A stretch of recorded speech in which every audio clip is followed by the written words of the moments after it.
10 ମିନିଟ୍ରେ ସେ ନାରୀ ଫୋନ୍ କରିବ, ଘରକୁ ଡାକିବ।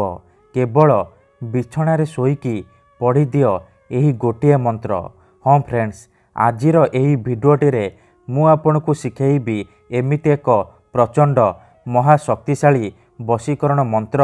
ଏହି ବଶୀକରଣ ମନ୍ତ୍ରକୁ ଆପଣ ପଢ଼ିବା ମାତ୍ରେ 10 ମିନିଟ୍ରେ ପ୍ରଭାବ ପଡ଼ିବା ଆରମ୍ଭ ହୋଇଯିବ।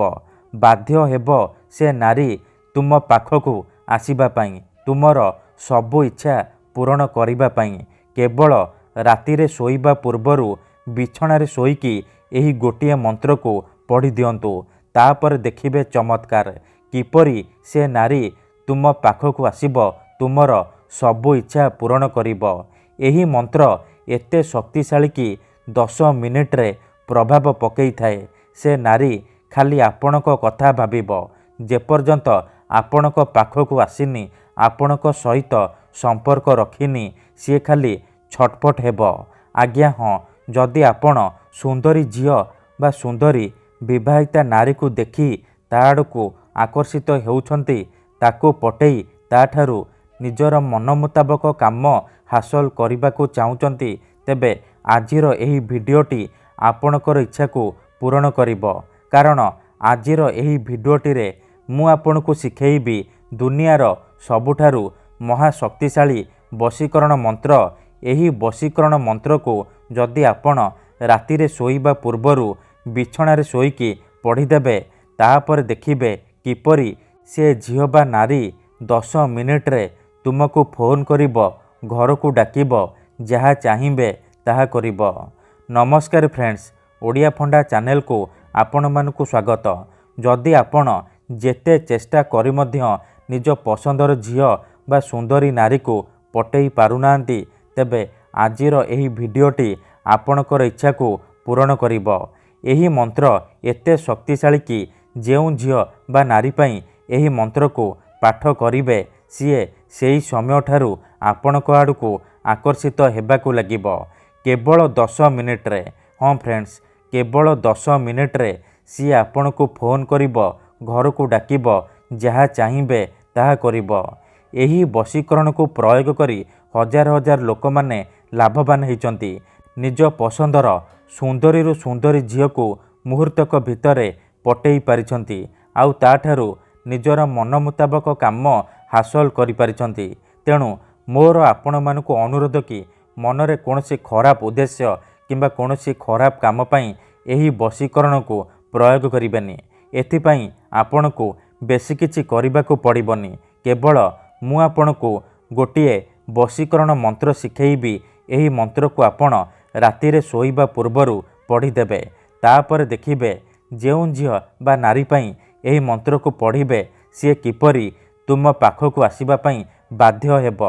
ଯଦି କେଉଁ ଝିଅ ଆପଣଙ୍କୁ ଧୋକା ଦେଇଛି, ଛାଡ଼ି ପଳେଇଛି, ଆପଣଙ୍କ ନମ୍ବର ବ୍ଲକ୍ କରିଦେଇଛି, ଅନ୍ୟ କାହା ସହିତ କଥା ହେଉଛି, ଅନ୍ୟ କାହାକୁ ଭଲ ପାଉଛି, ତେବେ ମାତ୍ର ଥରେ ମୋ କଥା ମାନି ଆଜି ରାତିରେ ଶୋଇବା ପୂର୍ବରୁ ଏହି ଗୋଟିଏ ମନ୍ତ୍ରକୁ ପଢ଼ି ଦିଅନ୍ତୁ।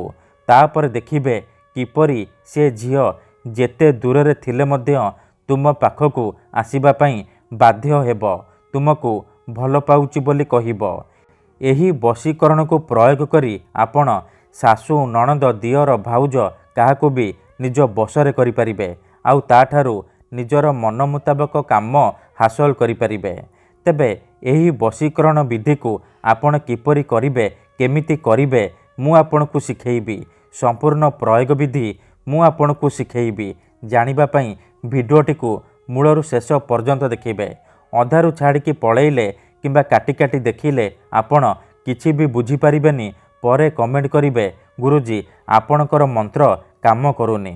ଦେଖନ୍ତୁ, ଯେଉଁପରି ଆପଣ ଭଗବାନଙ୍କୁ ମାନୁଛନ୍ତି, ଭଗବାନଙ୍କ ଉପରେ ବିଶ୍ୱାସ ରଖିଛନ୍ତି, ନିଜର ସବୁ ଦୁଃଖ କଷ୍ଟ ଅସୁବିଧା ଭଗବାନଙ୍କୁ ଜଣାଉଛନ୍ତି, ଯଦି ସେ ଅସୁବିଧାର ସମାଧାନ ନ ହେଲା, ତାହାର ମାନେ ନୁହେଁ କି ଭଗବାନ ନାହାନ୍ତି। ସେହିପରି ବଶୀକରଣ ହୁଏ, ତନ୍ତ୍ର ମନ୍ତ୍ର କାମ କରେ, କିନ୍ତୁ ଏହାକୁ ଆପଣଙ୍କୁ ସିଦ୍ଧ କରିବାକୁ ପଡ଼ିବ। ପ୍ରୟୋଗ ବିଧିକୁ ଠିକ୍ ଭାବରେ କରିବାକୁ ପଡ଼ିବ। ତେବେ ଯାଇ ମୁଁ ଆପଣଙ୍କୁ ଗ୍ୟାରେଣ୍ଟି ଦେଉଛି, ଆପଣ ଯେଉଁ ଝିଅ ବା ନାରୀ ଉପରେ ଏହି ମନ୍ତ୍ରକୁ ପ୍ରୟୋଗ କରିଦେବେ ସିଏ ସେହି ସମୟଠାରୁ ତୁମ ବଶରେ ହୋଇଯିବ। ତୁମ ଆଡ଼କୁ ଆକର୍ଷିତ ହେବାକୁ ଲାଗିବ। ତୁମକୁ ଛାଡ଼ି ଗୋଟେ ମୁହୂର୍ତ୍ତ ବି ରହିପାରିବନି। ଏଥିପାଇଁ ଆମର ତନ୍ତ୍ରଶାସ୍ତ୍ରରୁ ଆଜି ମୁଁ ଆପଣଙ୍କ ପାଇଁ ଏମିତି ଏକ ମହାଶକ୍ତିଶାଳୀ ବଶୀକରଣ ନେଇ ଆସିଛି।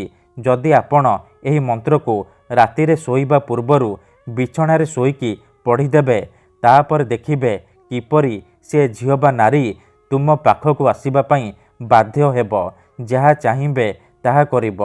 ଠିକ୍ ଅଛି? ତେବେ ଏହି ବଶୀକରଣ ଆପଣ କିପରି କରିବେ ମୁଁ ଆପଣଙ୍କୁ ଶିଖେଇବି।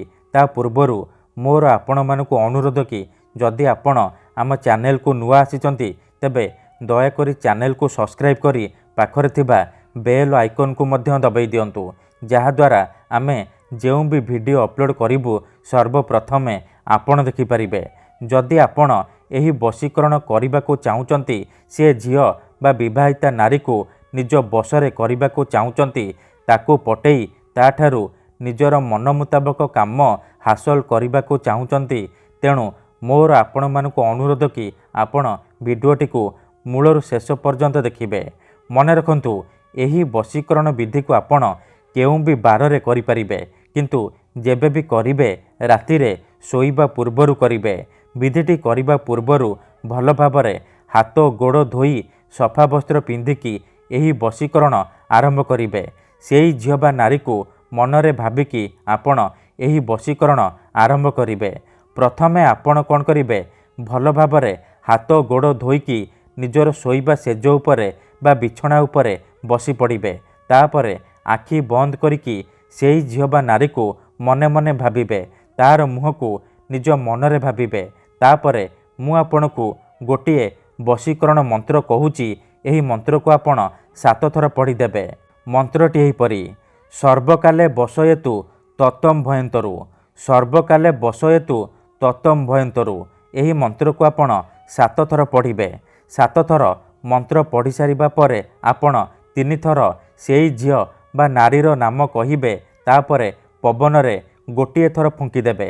ଏତିକି କରିସାରିବା ପରେ ଆପଣ ଶୋଇପଡ଼ିବେ।